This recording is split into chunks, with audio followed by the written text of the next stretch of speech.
Hello everyone, I am back today and I have a little bit of an exciting topic today.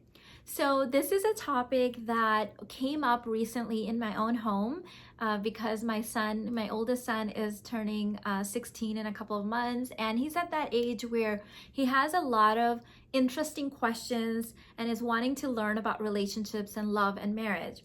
And as I teach him, and we have these really amazing family discussions around love and marriage and culture and values. A lot of these things are fresh in my mind, and I would really be excited to share these discussions with you. So if they resonate with you, give this video a thumbs up and let me know if you want to hear more of this. So most of you guys know that I am Pakistani/Indian/American. So I am the first American born on both sides of my family. And I consider myself both Pakistani and Indian and American. I could slash all those hyphens. The reason for this is because my parents were raised in Pakistan, but Pakistan is a fairly new country, and it's a part of India that broke off. And so my dad was actually born in India, as was my grandparents. And I know that there's a lot of politics and people get upset when you lump those two groups together. But I consider myself both Pakistani and Indian. I try not to get involved in anything that infringes on my God-given right to love everyone equally. So I try not to get involved in all of those politics and things. So for the purpose of this video, when I say Indian, Pakistani, I'm lumping that culture all together in one group, just so you guys know. So back to the story. I was born in 1980 to Pakistani/Indian immigrants, and I was the first American born from both sides. And I don't think that anyone pressured me, but I grew up feeling a lot of pressure to be both Pakistani and Indian and American. And unfortunately, what ended up happening is because of my own confusion between the difference between Indian and Pakistani culture and Indian and Pakistani religions, I got really confused, and I ended up denying parts of the culture altogether and just becoming more Americanized. One of the other things that happened, I think, it's as Americans, we have a lot of limiting beliefs about other cultures that are simply not true. And one of the best things my parents did for me was they used to take me a lot back home to Pakistan, where my grandparents were. And so I got to actually spend a lot of time in Pakistan, in that culture. And so I got to see firsthand what it really was versus what we thought it was in the United States. And as I got older, it became really clear to me that even though the American culture considered Pakistani Indian culture primitive, they just seemed overall happier and more loving people. And then years later, you guys know I'm a relationship and abundance coach. When I started studying, the science of relationships and polarity and relationship dynamics and psychology and sociology, what became really clear to me is that everything that contributed to a happy relationship, to a well-balanced relationship, to a loving relationship, my culture already knew. And it's been mistranslated. I'm not trying to glorify anyone culture. I consider myself really lucky that I get to cherry pick from the buffet of both the Western culture and the Eastern culture.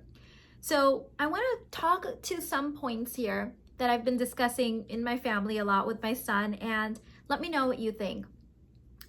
My grandmother, when I was visiting back home, I was very little. She said something to me that I still remember very clearly, but it didn't really make sense to me until quite recently, and I turned 40 this year, so it's taken me a long time to really learn this.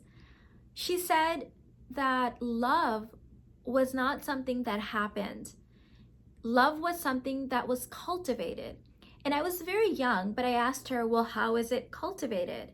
And she said, you fall in love by serving, honoring, and respecting someone in the long term. And it sounded nice. I will admit I didn't really know what that meant. And I can tell you clearly what it means now. one of the reasons I think there's so much confusion in relationships in the US, in the Western world, is because we don't understand what love means. This became really clear to me when in my Conscious Couples program, in the first module, I asked people to tell me their definition of love. And I got back some really philosophical, kooky stuff that does not make sense on a day-to-day, everyday, moment-to-moment relating with someone. And I just, at that core, kept hearing my grandmother's voice. So let me lay it out for you guys. In the American culture, and now this is being, they have studies now on this. What we think is love is actually chemistry. And we now know through studies that chemistry is not a good indicator of long-term relationship success. So chemistry is a biochemical / physical reaction, and it's not always a good thing. But even when it is a good thing, it only lasts about 18 months, and they call this the honeymoon effect. So in our culture, in the Pakistani Indian culture, because we don't marry for love, we have this assumption, we know that love will come later over time as two people that are committed to each other will honor, serve, and respect each other in the safe container of the relationship, in the marriage. So I know that to the American culture, arranged marriages sound so primitive, but I believe that we all need to have arranged marriages. We do not need to marry for love, because love is a lifelong journey. Love isn't something that happens when you see someone. Love isn't something that's cultivated in 18 months or 5 years even. It's a whole journey of unfolding. There is no end to it. There's no like, yes, I love you and we are in love now. It is only a natural, slow progression and unfolding. And the Pakistani Indian culture understands this. And now the American science is catching up. So why did I say that chemistry isn't always a good thing? Even when it is a good thing, it's gonna fade in 18 months, and you're going to need much more than that to be able to sustain your relationship. Secondly, why I say it's not a good thing is because if you have subconscious beliefs and trauma on being not deserving of a great relationship, you will purposely, unconsciously, unintentionally, but purposely be attracted to someone who will make you feel not worthy. And you will feel all kinds of sparks flying with this person because your subconscious is recognizing that person's trauma and it's familiar to you, and your trauma is going, oh, I love their trauma because they're gonna keep me stuck in my trauma, and it's gonna be so safe and so good because we're not gonna have to change. It's not gonna be uncomfortable. This is familiar to me. And so this is why chemistry is such a dangerous thing to base your relationships on. So what I do in my coaching, I have disguised it as the love list, because I know that if I start talking about don't marry for love and arranged marriages, it might be too much for most people. What I'm having you do when I'm having you create a love list is I'm having you go back to those core values of what you desire in a long-term partner. And then the second part of the love list, I'll post that video below if you haven't seen it, is to become the reciprocal of that. And that's point number 2. In the Pakistani and Indian culture, we understand that we're going to get someone who's similar to us. So we have certain characteristics, and we understand that someone else is going to be a match for those characteristics, right? So for the most part, someone who is, at a level of growth here, or a level of beauty here, or whatever it is that you're basing this on, family values, is not going to be trying to go for someone here. Like, you understand in the culture that people need to be a good match for each other, and this avoids a lot of conflict. Again, not to glorify any one culture, they have all their kinds of trauma too. So let me give you some examples of this. So when I grew up, kind of being one foot in one culture and one foot in the other, I constantly heard my grandparents and my aunts and uncles and everyone saying that for a healthy relationship, the man should be older than the woman.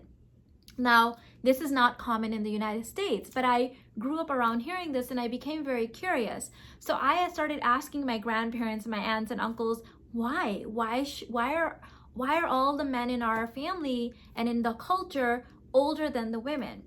And so this is what the women told me. And I'm sure some of the men did too. This is what I got back. I heard back that women age and mature more like faster than men, emotionally, spiritually, and physically. And so we also have certain needs that the male provides and certain things that the female provides, and that's best amplified when the man is older.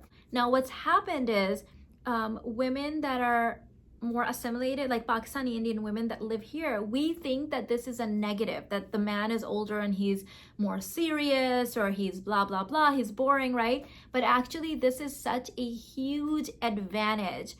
My husband is 9 years older than me, and we feel like peers on an emotional, physical, and spiritual level. And also, it allows him to take on that more providing and protecting role.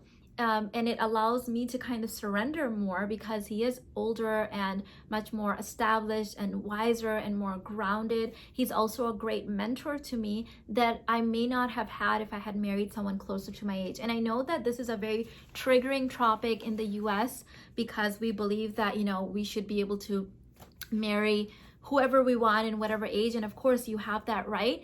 But in my opinion, based on what I've seen in my culture, this has greatly served me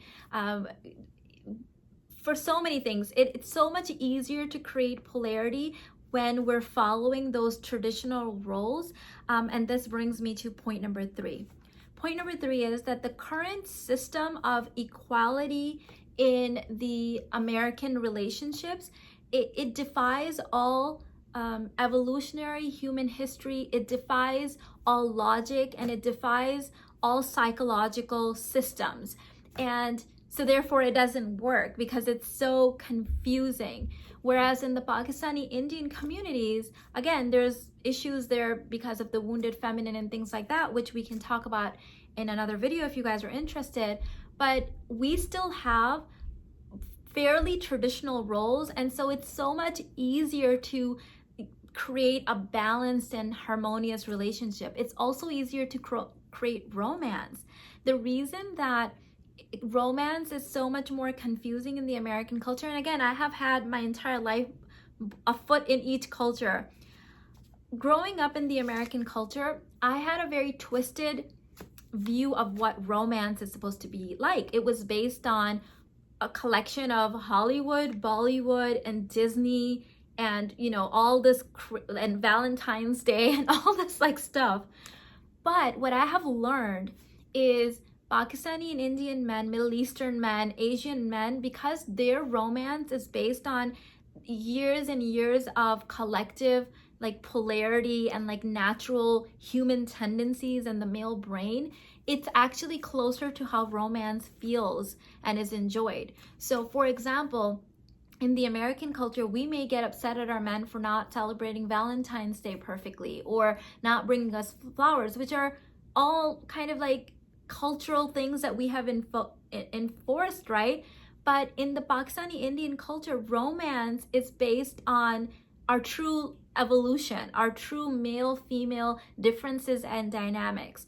So it's just so much more easier to get that type of romance, and it's just natural for both parties. Have you noticed, let me know in the comments if you're Indian, Pakistani, or Middle Eastern, or any Asian, I would even say Japanese, Chinese, like any Asian culture or Middle Eastern culture. Notice that if you try to force your partner into what the American culture considers romantic, how much of a resistance there is to that, versus if you allow them to naturally just be, how much more romantic they really naturally are, like the natural romance. And if you guys want to hear more about that, let me know and I can talk about that in a separate video on what is naturally romantic between the divine feminine and divine masculine versus what we've been told and sold is supposed to be romantic. So let me see if there was something else that I wanted to talk to you about. So I guess let me recap this. What I've learned from the Pakistani Indian culture, my cultural upbringing, is that love is not an event. It is a lifelong cultivated journey. So there is no going to be a point where you go, aha, checkbox, I have arrived at love, and now I have love, and now I love you. You can, of course, say I love you and all that, but it's just going to keep getting better and better and deeper and deeper and deeper with every passing year. This was something that I noticed in Pakistani Indian culture, that the older the marriage was, the more romantic and like polarity there seemed to be in most relationships that I have witnessed. I mean, of course, there's some trauma in every relationship, but in every culture, I mean, but overall, it seemed to get better and better and better. There was more playfulness, there was more teasing, there was more joy, there was more romance. I don't see that as commonly in the American culture as someone that respects and honors both cultures, right? Also, because the Indian Pakistani community has marriages based on values where they're looking at long-term success. So some of the things that we look at is the family. Like, we know that if someone comes from a family of a lot of trauma, that's encoded in their DNA, and that their heart center is going to be collapsed or constricted. They're going to have so much more trauma that they're dealing with that may take away from the relationship, and it may be harder. So if you notice in Pakistani Indian marriages, when we're arranging them, we're trying to eliminate as much resistance as possible. When you marry for love, which is just chemistry, because love happens in a span of 80 years, when you base it on chemistry, and then in 18 months when that's gone, then you're stuck with all this resistance because you did not marry for the right reasons, right? You married for this thing that you know is going to fail. So the things that we look for are family values. We look for discipline in both the man and the woman, and it looks a little bit different. So in the man, we say, okay, did he finish his schooling? Has he been able to hold a job? Did he have really good masculine role models in his family? All of this shows us that there's going to be less resistance in him being able to follow through in the long term. So there's a lot of dynamic issues that happen in the American culture that have already been accounted for in the way that marriages are arranged in the Pakistani Indian culture, because it's just an older culture. They have been through some stuff. They've seen some stuff. The other thing I've learned is that inner work is simply built into the marriage. We know that we're not going into the marriage at this really weird high. We know that we don't know this person too well, that we have based our relationship on certain values, and that the whole process of the marriage is to fall in love and cultivate that over the long haul. So there's no like extreme high and then this dip in the relationship and then, oh no, this relationship is doomed. You know, I've been through it. I've lived through it. I get it. So this is just kind of a whole new level of aha that I'm lucky that I'm able to teach my kids now. Now, as I said in the beginning, I had a disclaimer, and I want to just kind of give you guys the point of doing this video. Regardless of what culture you're from, whether you're, American, Pakistani, Indian, Middle Eastern, Asian, whatever, European, African, you need to understand that relationship dynamics are based on a huge, long evolutionary history.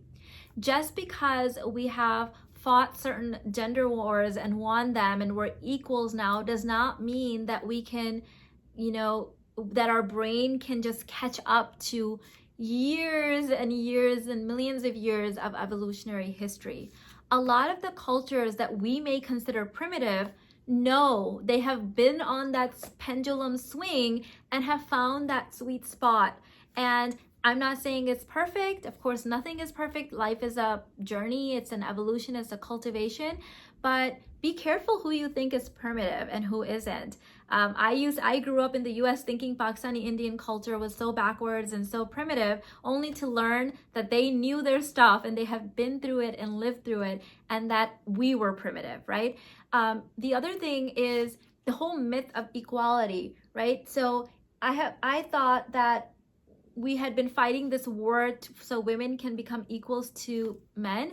And what I've heard from tons and tons of Pakistani and Indian men is that they don't consider women equals, they consider women higher than them. They hold them on a pedestal. So they feel that yes, women, of course we should have our rights, and we need that in every country. I'm not saying it's all perfect, but when you're looking at healthy men, they understand that women aren't equal to them. Women are at a pedestal. Like, they're looking at us like, whoa. So they don't understand why we're trying to downgrade ourselves into a lower position, or even at their position, right? Like, men have certain strengths and women have certain strengths. And so it's not about being equal. It's about playing to our biggest strengths, right? Our biggest assets. And so I think that it's easier to revert back to that in the Pakistani Indian culture, because we have not strayed so far away that coming back is like a huge ego thing, or like a huge relearning.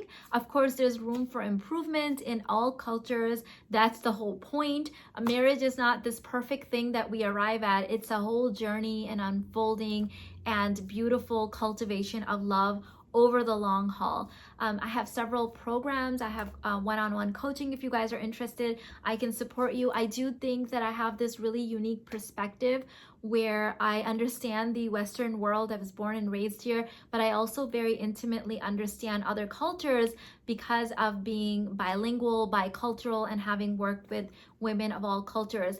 I'll share a story with you. One of my students that trained with me in relationship coaching, you guys have heard of her, Leela Thomason. She's not Pakistani or Indian, she's American, and she is now coaching also immigrants. And we've had things come up like, clients coming up there saying, he has a visa, or he has immigration, and I want to make sure that everything's legit. We are trained now to be able to have these conversations in a very respectful way with our clients and their prospective partners, because we've been doing this for ages in my culture. In the Pakistani Indian culture, it's not unheard of to sort that stuff out before marriage, because we understand that the whole purpose of the arrangement of marriage is to remove resistance. We're not marrying for love, we're marrying for long-term success, to build love, right? What we think is love in the American culture is chemistry, and you guys already have the numbers of that. They're super confusing, they defy all logic and our evolutionary and psychology, right, all of that. So if you really want to understand relationships, you're going to work with a coach that understands evolution, psychology, all of this stuff. Regardless of culture, you have to understand that culture is at best 5, 6, 7,000 years old. Let's say 10,000 years old. Even culture cannot defy our evolutionary history over millions of years of what is long-term attraction and success. And we grew up in tribes, and there's certain honor and respect and certain gender differences. Like, that's just been a part of our history. The reason that I'm pointing your attention towards the Indian Pakistani culture is because they haven't strayed so far away that it's hard for them. It's not we might have the wounded feminine, but it's still the feminine. We don't necessarily have women pretending to be men and then getting mad that they're not getting romance. We understand still that we still have that muscle memory and history of what healthy relationships are supposed to look like. And we have many examples of that around us, thanks to aunts and uncles and everyone being involved in our lives. So my disclaimer is this: I hope that this video did not offend anyone. I am very ignorant when it comes to political issues and things like that. I choose to be ignorant in that because, as I said, I do not want anything to infringe on my equal opportunity and my God-given right to love everyone. And so I don't get involved in politics and things that divide people. But I do know that at the end of the day, we all just want to learn to love better. And what if it's not something new that we need to learn? What if it's going back to what's worked for us for millions of years and that we've just strayed too far away from it? I hope this finds you well. And if you need more support, I have one-on-one coaching services available. I also have several relationship programs that are based on both our evolutionary history, energy work, polarity, and science and psychology. And they're listed in the description box. So I'll see you in the next one. Bye.